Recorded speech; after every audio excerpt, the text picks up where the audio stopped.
Hi, my name's Ross Roberts and I'm a lecturer in sport and exercise psychology.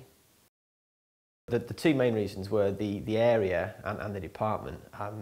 Being an avid sort of outdoor enthusiast, being in an area that had real good access to the hills for climbing and walking and sort of running in the hills was a real big sort of pull. The department had a fantastic reputation and it was very different from where I'm from. I'm from the Midlands originally and not a big fan of big cities and those sorts of things, and really like the outdoor and the sort of country lifestyle that I get up here. I'm currently employed as a lecturer in sport and exercise psychology.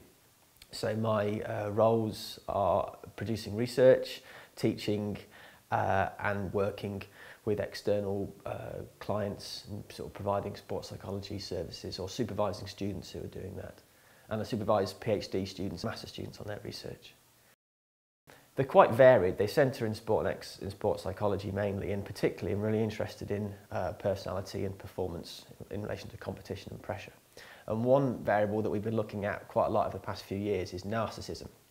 Now, narcissism is a personality trait that we all have to some degree, but people who are pretty narcissistic think a lot of themselves, they've got a very sort of grand self-view and they think they're quite special people.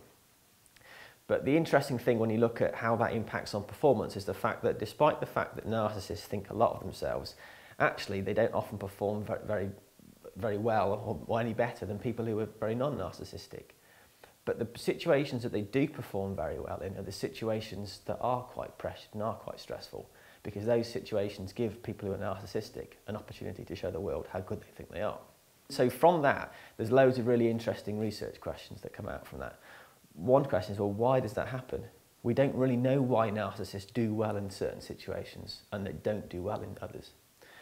Then if we think about sport, people who are pretty non-narcissistic often tend to choke under the pressures of competition and stress. So the obvious question is, well, what can we do to help those people and try and reduce the likelihood of those people choking?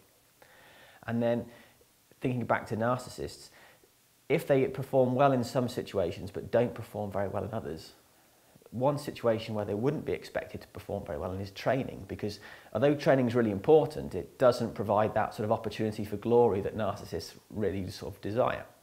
But training is really fundamental for an athlete to do well. So the obvious question is, well, what can we do in training sessions to try and get the best out of narcissists? Do coaches have to act differently to get their narcissistic athletes to perform better in training than they would do with people who are less narcissistic? I teach on a number of modules across the undergraduate and master's degree. I teach computational statistics to the second years, which, being a numbers geek, I absolutely love. And then I teach an applied sports psychology module with the second years, and that's looking at particularly different mental skills and strategies that athletes might use to help their performance in competition. Obviously, so that links quite nicely into, well, how can we get people who are perhaps not very narcissistic, what strategies can they use to help them perform better? And I also teach on part of the third year personality and individual differences module, and obviously I get to talk about my personality interests.